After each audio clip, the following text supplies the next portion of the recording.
Sí, ahí van llegando más. Bien, entonces vamos a presentar la siguiente charla titulada Un modelo de tráfico vehicular multiclase con función de velocidad discontinua a cargo de Rafael Ordóñez de la Universidad Popular del Cesar. Rafael, tienes entre 30 a 40 minutos para desarrollar la charla y al final, si el tiempo nos favorece, damos como un espacio para preguntas y comentarios. Te dejo, te dejo para que inicie. Ok, bien. Muy buenos días, Andy. Muchas gracias por tu presentación. Muchas gracias a Universidad Tecnológica de Bolívar por aceptarme y darme la oportunidad de presentar algo de lo que hago. Que como les comunicaba Andy, voy a hablar de un modelo de tráfico vehicular multiclase con función de velocidad discontinua. En realidad vamos a hacer una charla bastante básica. Eh, Voy a hablar como de las generalidades del modelo y luego voy a presentar algunos ejemplos numéricos bastante sencillos. Okay. Esta charla, bueno, se va a dividir en tres partes. Una parte introductoria donde voy a hablar sobre los modelos de tráfico vehicular y luego me voy a referir a dos casos, el caso escalar y el caso cuando tengo múltiples clases de vehículos. ¿Ok? Bien, entonces empecemos hablando un poco del modelo de tráfico vehicular. Entonces la idea es que, suponga que usted tiene una avenida y yo eh, secciono mi avenida en dos puntos, un punto aquí y un punto acá, y quiero saber cómo se comporta el tráfico entre esos dos puntos. ¿Ok? Entonces, yo conozco al menos tres modelos, no sé si existen más. Yo conozco al menos tres formas de de describir qué es lo que está pasando, eh, entre cómo se mueve el tráfico entre esos dos puntos. El primero son los modelos macroscópicos y en este caso lo que me interesa es ver las características globales del tráfico vehicular entre los dos puntos, entre esos dos puntos. Por ejemplo, la densidad vehicular, el flujo vehicular. Entonces estoy más interesado en eso. El segundo modelo son los modelos microscópicos y en este modelo yo considero cada partícula, cada vehículo como una partícula.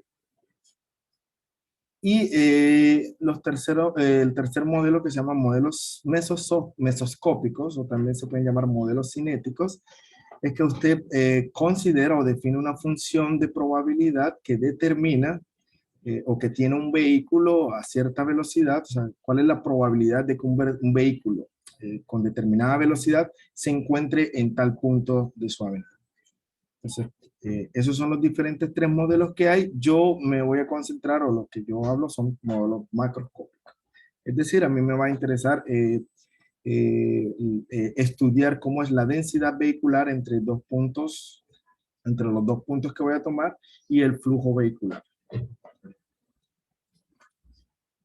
Bien, entonces suponga que usted tiene una avenida, es un caso muy sencillo, usted tiene una avenida de una sola línea, digámoslo así, un solo carril en una dirección, y que a usted está interesado en saber cómo es el flujo o la densidad de carros entre los puntos highway. Entonces yo voy a tomar el t como mi variable temporal, como tiempo, x mi variable espacial y el phi, la densidad de carros. Entonces lo que yo puedo observar es que el número total de carros se conserva, por lo tanto lo que voy a tener que esta expresión a la izquierda va a ser igual al flujo de carros que entran en K menos el flujo de carros que salen por B. El flujo lo puedo definir como el número de carros por unidad de tiempo, esto es decir, densidad por velocidad. Y esa velocidad B, yo voy a decir que esa velocidad está determinada también o está dada por la densidad vehicular. Así que reemplazando, pues lo que tengo es esta expresión de aquí. Y bueno, la expresión que está del lado derecho de la igualdad se puede transformar en una integral y con esto obtengo esta ecuación diferencial parcial que está ahí. Y esas ecuaciones se conocen como, es una ecuación hiperbólica y que cada vez que yo pueda escribirla así se conoce como leyes de conservación. Entonces, en general, yo voy a trabajar una ecuación, una ley de conservación como la que está ahí, U de t más f de u de x igual a 0 con algunas condiciones iniciales. Hablando un poco general de leyes de conservación, entonces estamos interesados, bueno, en encontrar la solución débil de ese problema y básicamente es una solución débil del problema va a ser una función u que satisface esa ecuación diferointegral para cualquier función t que usted tome. En particular, nosotros, bueno, cuando hablo con nosotros es mi grupo de trabajo, con las personas que yo trabajo, lo que hacemos es, diseñamos un esquema para esa ley de conservación y suponemos que yo conozco la solución aproximada de la ecuación de la ley de conservación que está ahí arriba.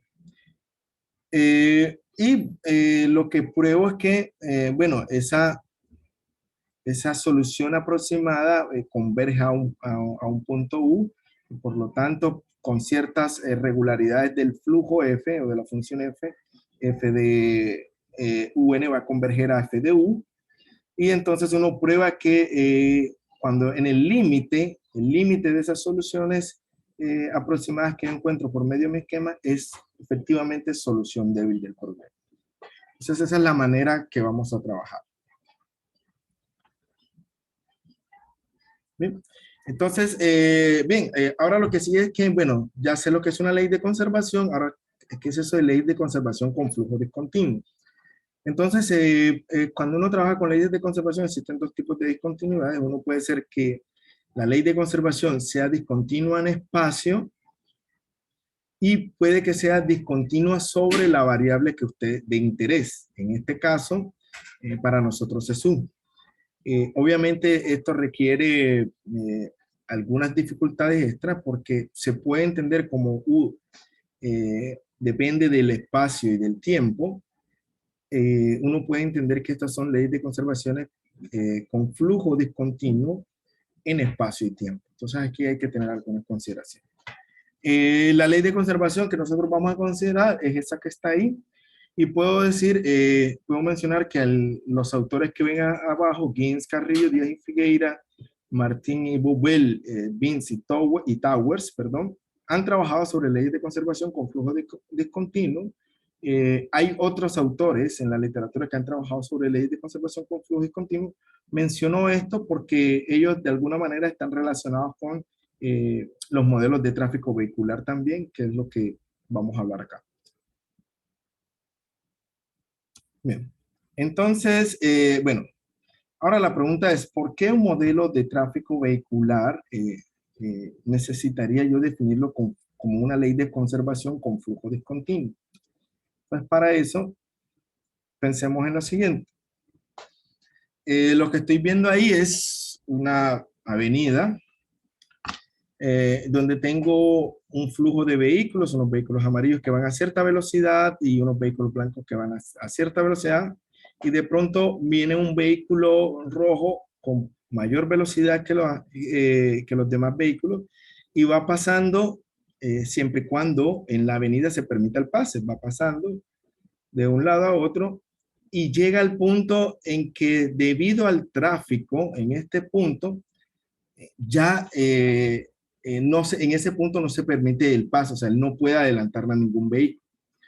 Entonces, cuando uno mira el flujo vehicular total, cuando uno quiere tratar de modelar el flujo vehicular de este problema, entonces en ese punto donde no permite el pase hay una discontinuidad del flujo. Entonces, por lo tanto, es de interés estudiar este tipo de problemas. Bien. Entonces, dicho lo anterior, puedo definir mi modelo de tráfico vehicular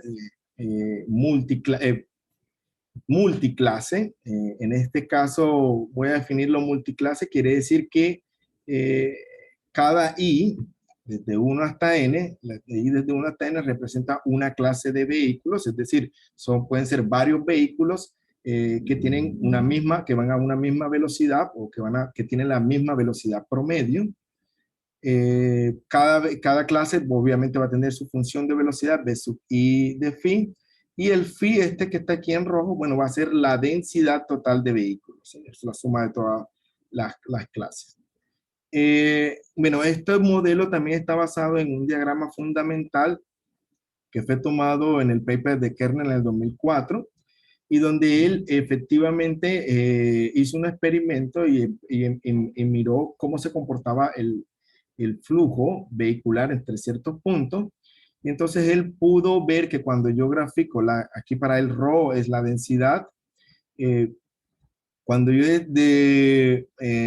dibujo la densidad versus el flujo, entonces él se dio cuenta que hay un régimen libre, es decir, un régimen donde los vehículos pueden andar a velocidades, se permite, se puede adelantar y todo, y luego entran a un régimen congestionado, o sea, donde hay trancones, donde hay tacos. Él observó eso, y nosotros vamos a caracterizar eso diciendo que nuestra velocidad, que depende de phi, va a estar entre dos regímenes, un régimen libre y un régimen congestionado, como dice, como fue dado por Kernel en el 2004. Entonces estamos interesados en ver cómo la densidad de los vehículos, hay una transición entre el régimen libre y el régimen congestionado.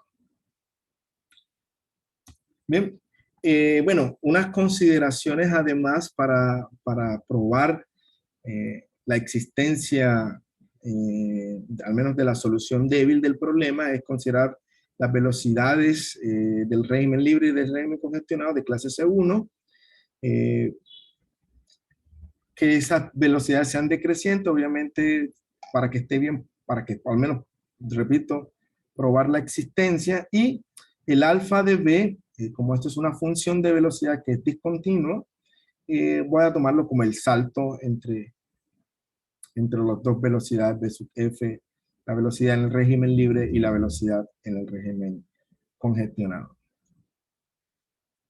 Algunas condiciones iniciales, y esta que está en rojo aquí, se llama condición de borde no estándar, perdón, y es la que me va a permitir pasar de un régimen al otro, es la que me va a permitir pasar del régimen libre al régimen congestionado. Luego lo voy a explicar bien, pero lo que está diciendo aquí es que yo estoy mirando lo que pasa en una avenida en cierto punto, por ejemplo, si este es 0 y esto es L, entonces yo quiero ver cómo es el tráfico en L. Si yo conozco cómo es el tráfico acá en L, si acá en L es libre, yo puedo saber cómo va a ser la transición entre el régimen libre y el régimen congestionado, y si acá, al final de donde estoy observando, es congestionado, yo también puedo saber cómo se va a comportar cómo va a ser la transición entre régimen libre y régimen congestionado dentro de mi dominio. ¿Vale? Bien.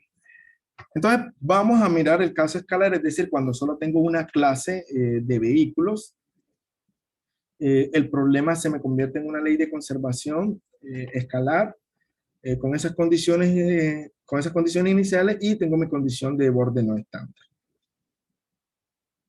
Bien, entonces lo que uno observa es que aquí estoy graficando al lado izquierdo la función de velocidad, que ya es discontinua, tiene un salto efectivamente en una densidad phi asterisco, y yo puedo escribir esa función de velocidad, o sea, yo si observo bien puedo definir una función GdB, que es una función Heaviside, y una función PdB, que la voy a tomar Lipschitz continua, del cual me permite descomponer la velocidad en una función discontinua, que va a ser G, y una función continua, que va a ser en este caso P.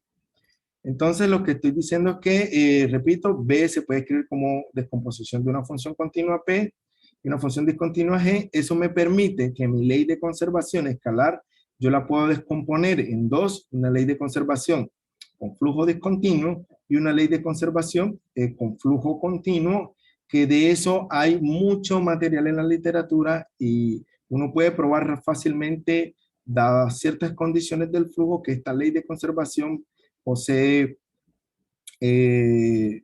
existe solución y además la, la solución es única, dada una condición de entropía, o sea, existen soluciones entrópicas únicas. Y me interesa más bien qué pasa con la función de flujo discontinuo. O sea, quiero saber qué es lo que pasa con esta. Si esta también yo puedo probar que al menos existe la solución. Bien, esta descomposición y el esquema que voy a presentar ahora, el esquema que nosotros diseñamos, está basado en este paper de Raymond Burger y sus colaboradores en el 2008. Entonces, bueno, yo puedo discretizar el dominio utilizando la idea o un esquema de volúmenes finitos. Se discretiza como un esquema de volúmenes finitos. Y puedo establecer mi esquema de la siguiente manera. Entonces, como tengo dos ecuaciones, la primera ecuación que está arriba, que ustedes pueden ver, corresponde a la ley de conservación con flujo discontinuo, y la que está abajo corresponde a la ley de conservación con flujo continuo. Entonces, usted puede ver que la primera ley de conservación es implícita, es una ley de conservación implícita, menos el esquema, y el esquema de la segunda ecuación es un esquema explícito. Explícito quiere decir que fíjese que para yo actualizar al siguiente tiempo, al tiempo n más 1, conozco todo lo que pasa en el tiempo anterior, que en este caso sería n más 1 medio. Caso contrario, que para actualizar la densidad en el tiempo n más 1 medio, yo también necesito conocer qué pasa en el tiempo n más 1 medio. Además de eso, discretizamos las condiciones iniciales y la condición de borde no estándar, que pueden ver aquí en el segundo ítem, se va a discretizar de algo de forma equivalente con una función que voy a definir, g de t, y que esa g de t está definida como pueden mirar acá abajo, ¿vale? Básicamente lo que estoy pasando es que, bueno, perdón por no lo había dicho, el tilde sobre las funciones significa que es una función multievaluada. Entonces, yo aplicando funciones multievaluadas puedo encontrar una condición equivalente, puesto que yo he descompuesto mi función de velocidad en una función continua y una discontinua. Entonces, la condición de borde no estándar va a caer sobre la función discontinua o la versión multievaluada de la función g. Bien. Entonces, lo que yo voy a hacer es lo siguiente. Lo primero que voy a hacer es que me paro, divido mi dominio, lo descompongo en celdas, y en la celda, en la frontera de la celda, que es en m más 1, yo defino cuál es mi condición de borde. Tengo que mirar cuál es la condición de borde ahí. Y bueno, eso se lo asigno a la función g de b n más 1 medio. Luego encuentro todos los valores de g sub b, con los valores de g sub b dados, con los valores de g sub b y con los valores de phi sub j, yo puedo actualizar nuevamente a phi sub j n más 1. Phi sub j n más 1. Y con eso voy obteniendo la solución del vector en el tiempo n más 1. Eso es básicamente lo que está haciendo este algoritmo.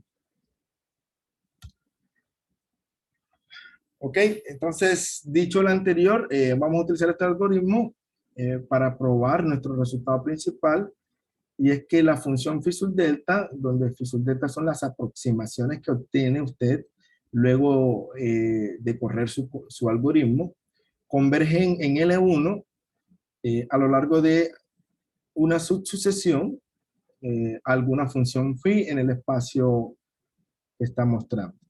Y esa función límite es una solución débil. Entonces, es una solución débil en el siguiente sentido.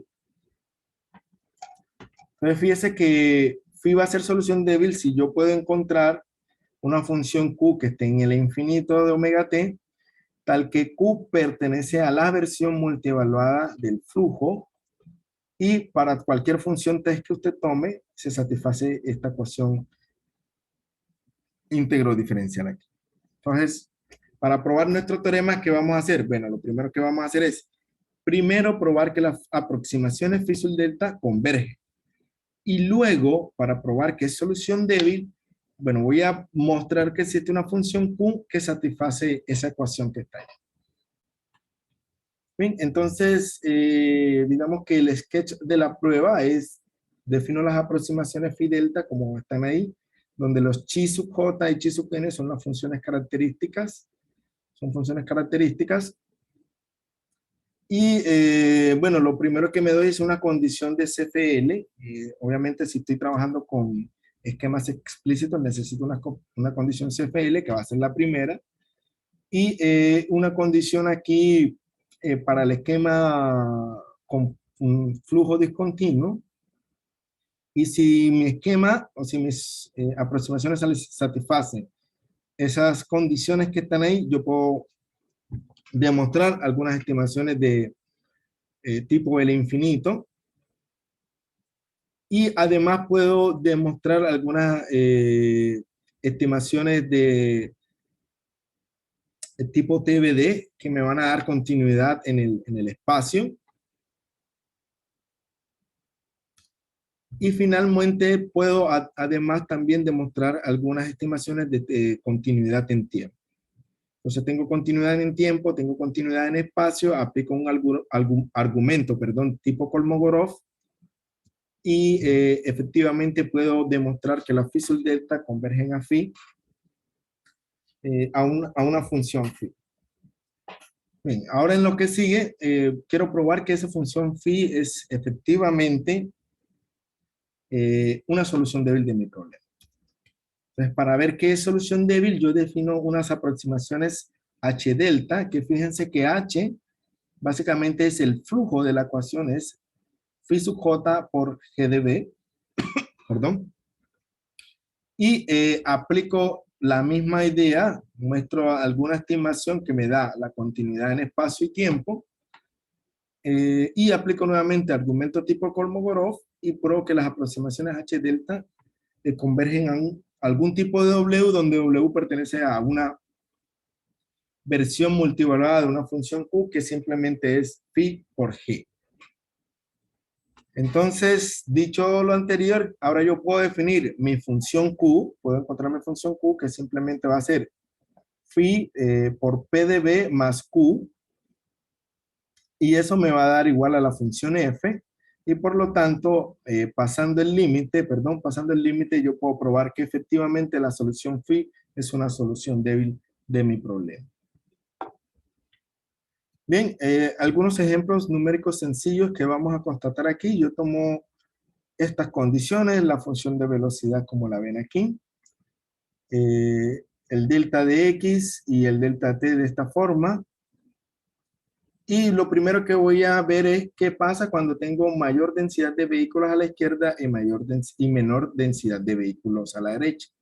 Entonces lo que uno puede suponer, bueno, si yo tengo en 0.5 un régimen o un punto, un punto para el cual estoy cambiando de régimen libre a régimen congestionado, entonces cuando tengo mayor densidad de vehículos a la izquierda, en 0.5 se me debe formar alguna congestión, porque la densidad de vehículos en la derecha es menor.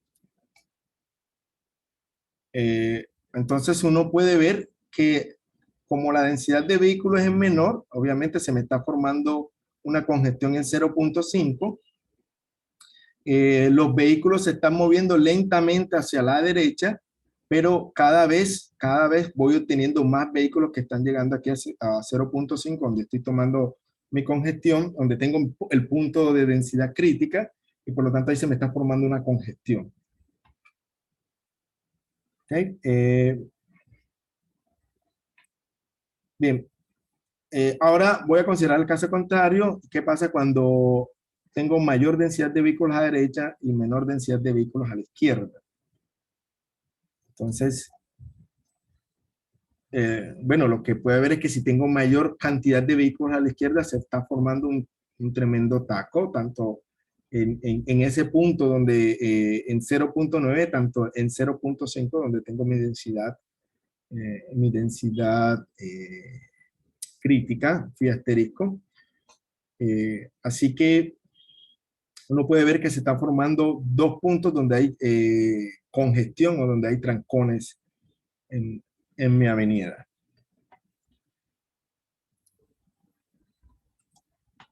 Bien, el siguiente ejemplo voy a mirar cómo es la transición entre régimen libre y el régimen congestionado, y para eso voy a utilizar la condición de borde no estándar.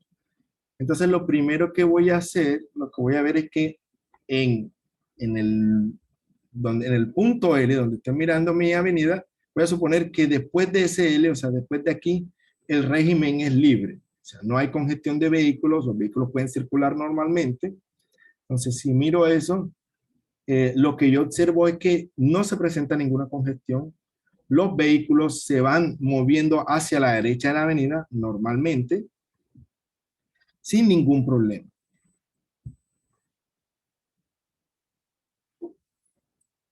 Ahora, ¿qué pasa si tomo lo contrario? Es decir, en L, donde tengo el límite, hay una congestión acá. Hay una congestión, hay un trancón o un taco, como dicen algunos, trancón o taco. Hay una congestión de vehículos.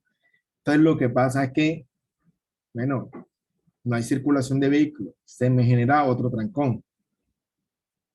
No se puede hacer nada y no podemos hacer nada.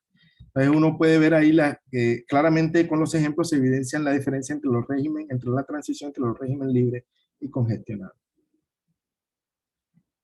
Bien, algún ejemplo solo para ver la convergencia y para ver algunos errores. Este caso escalar se puede comparar con un algoritmo que fue diseñado por Jan Towers en el 2020. Entonces nosotros comparamos y se evidencia que el algoritmo de Towers es un poquito más rápido que el de nosotros, eso hay que decirlo, pero nosotros tenemos la ventaja de que este algoritmo es fácilmente extendible a múltiples clases. Entonces, uno se puede preguntar ahora, bueno, ¿esto es posible cuando yo tengo varias clases de vehículos, donde cada clase de vehículo lleva una velocidad característica diferente? Entonces, la respuesta es sí. Para eso diseñamos este algoritmo que pueden ver ahí. Yo creo que, ¿cuánto tiempo me queda? Andy, por favor.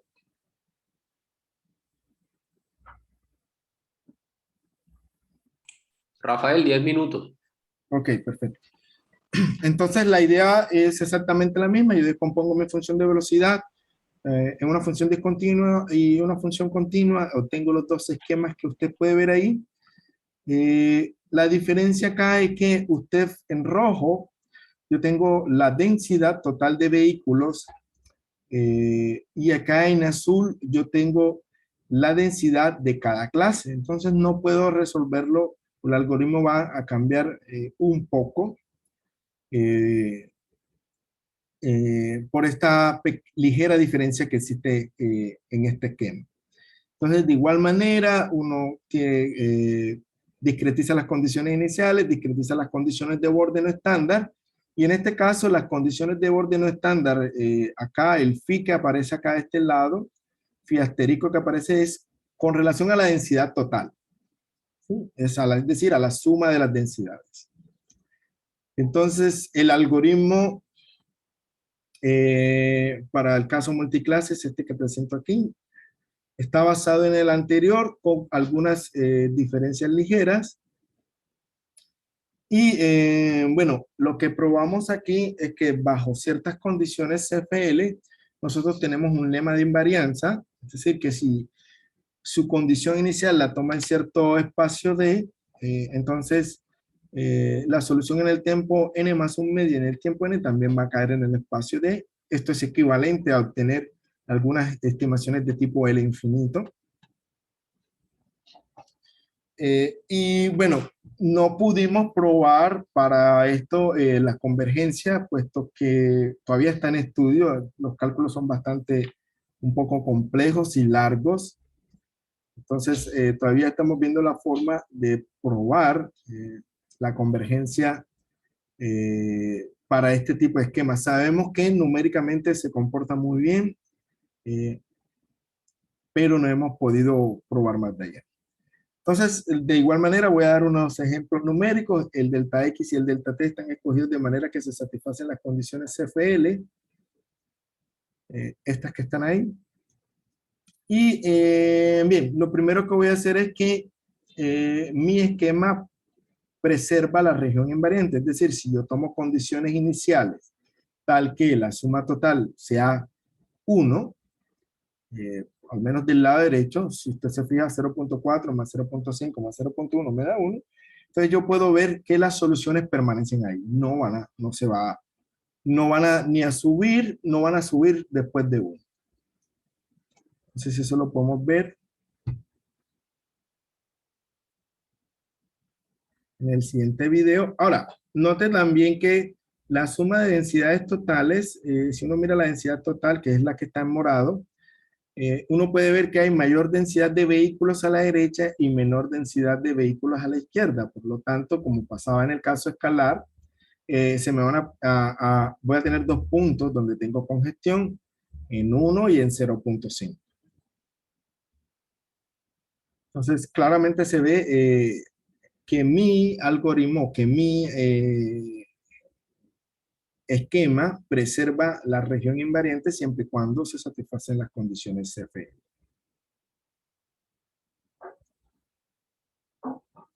Bien, para el segundo ejemplo voy a ver cómo están las condiciones de borde no estándar.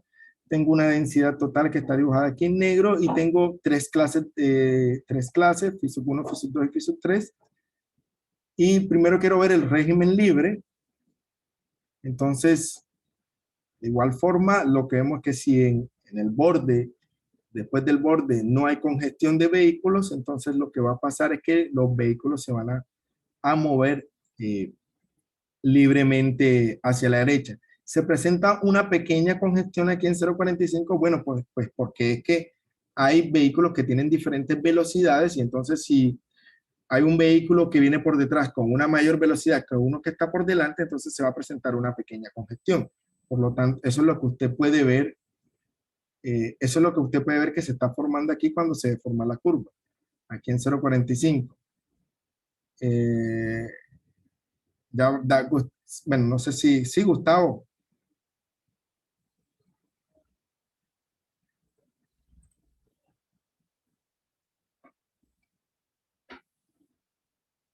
Me están diciendo que no se ve la gráfica, Andy, ¿me puedes confirmar, por favor? Sí, se ve el logo parece ser de la universidad, de la Ah, no UPC. aparece, No aparece el gráfico. pero los demás gráficos sí se vieron. Algunos sí, Oh, otros no eran del todo visibles. bien, entonces voy a detener un poco la captura. Perdón, voy a dejar de compartir un momento para compartir toda mi pantalla y de pronto mostrar eh, los videos nuevamente, al menos estos que estoy para terminar.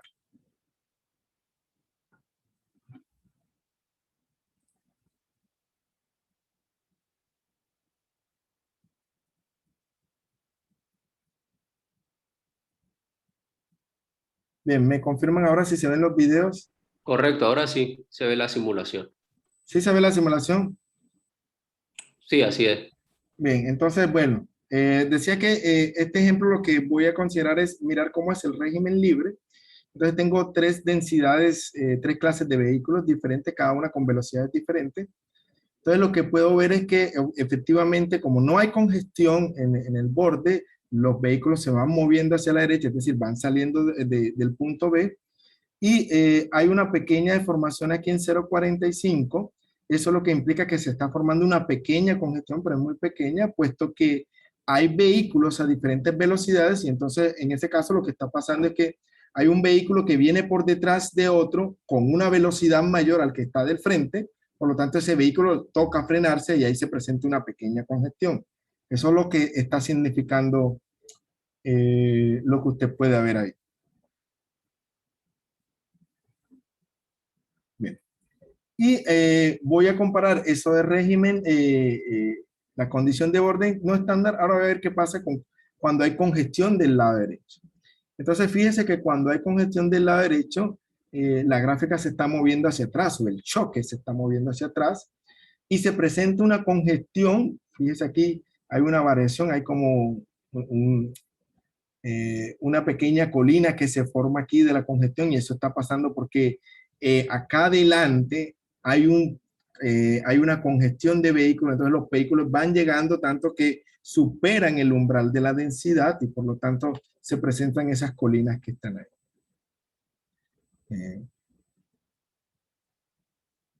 Bien, hay un test de convergencia que no podemos compararlo con ningún otro algoritmo, puesto que solo para casos multiclase con función de velocidad discontinua está nuestro algoritmo.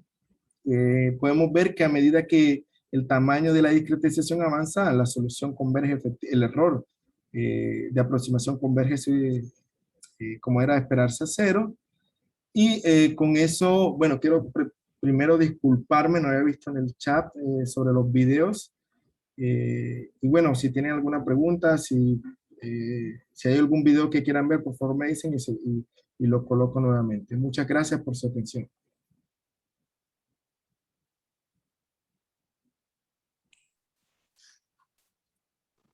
Sí, escuchamos preguntas. Pueden activar el micrófono y formularla.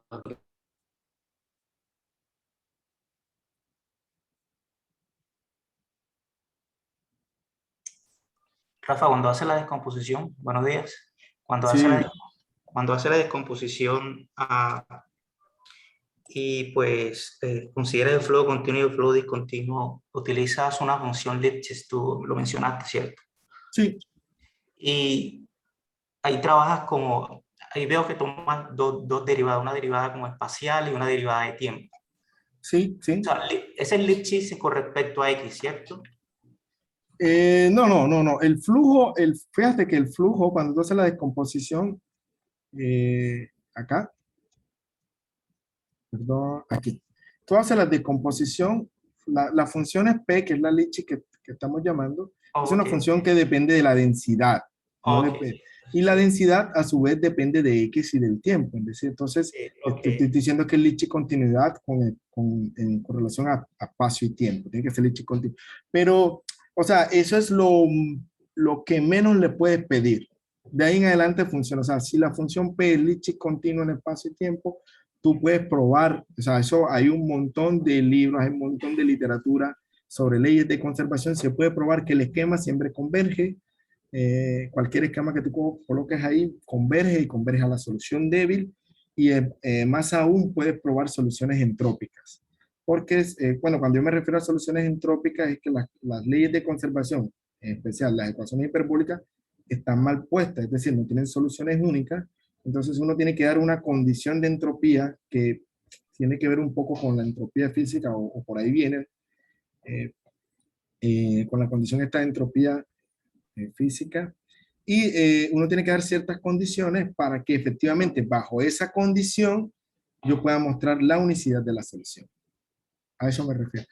Pero tiene que ser Lipschitz continua en espacio y tiempo. Es lo menos que tú le puedes pedir. Ok, gracias.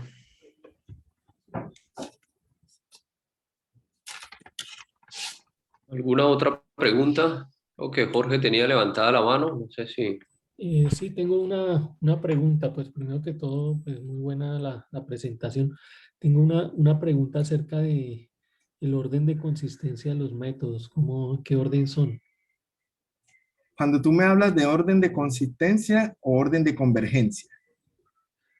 Eh, pues como no hemos O probado sea, la convergencia por ahora es consistencia. O sea, a ver qué tan buena es la o sea, yo lo que discretización. tengo, bueno, no sé si estamos hablando de lo mismo, pero yo al menos no conozco de orden de consistencia. Yo conozco que si los esquemas son consistentes, eso es una definición, y lo que uno haya es el orden de convergencia. O sea, ¿en qué orden convergen? Si convergen en orden cuadrático, en orden lineal o en orden Sí, cúbico. pero pues, como no, pues si hay estabilidad, listo, tenemos el orden de consistencia se vuelve convergencia, pero como dijiste que aún no han probado No, bueno, no la hemos probado convergencia. para el caso multiclase.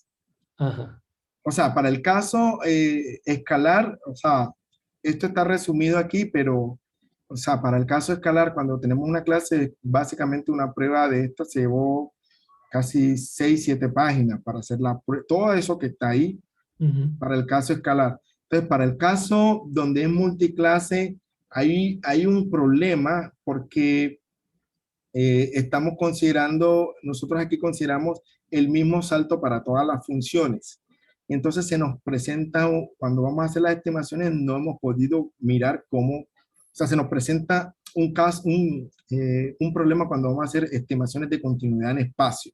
O sea, todavía no hemos podido subsanar eso, estamos viendo eh, qué argumentos teóricos utilizar para poder subsanar eso, pero no lo hemos hecho. De hecho, estamos trabajando también en algunas ideas que tenemos ahí, pero hasta ahora no hemos conseguido nada. Pero bueno, te repito, sigo sin entender cuando tú hablas de orden de consistencia. No sé si eso se aplica para leyes de conservación, para diferencia finita o para volumen finito, no sé. Sí, es No el había error escuchado orden de consistencia. tratamiento de la discretización. O sea, bueno, de Ah, convergencia. disculpa, no te escuché bien, por favor. Es el mismo error de convergencia. Pues quería saber qué orden están haciendo, si es orden 2 o... Ah, no, no. Esto es una aproximación bastante sencilla. Ajá. Si tú miras, mira, por ejemplo, Es la una... ecuación aquí, Aquí, sí. esta. O sea, si tú aquí es una aproximación bastante sencilla, es centrada en dos puntos. Por lo tanto, como es centrada en dos puntos, es de orden 1. Ujú. La del flujo. Ahora, ¿esto se puede extender a órdenes mayores? Sí, fácilmente, porque es que la primera ecuación no. La primera ecuación no es tan evidente extenderla porque es que ahí trabajar con esa función de Heaviside es algo complicado. No es posible extenderla, pero sí uno puede extender la segunda ecuación a cualquier orden. Uno puede puede hacer la diferencia finita o el esquema con 3 4 puntos. Inclusive puede utilizar bueno o puede utilizar Latz-Wendros, puede utilizar cualquier esquema de segundo orden y funciona perfectamente porque es un flujo continuo y como habíamos dicho, tensión es continuo, el Lipschitz continuo al menos, así que todos esos esquemas están probados que funcionan. ¿Vale? Ah, bueno, muchas gracias, Entonces, Rafael.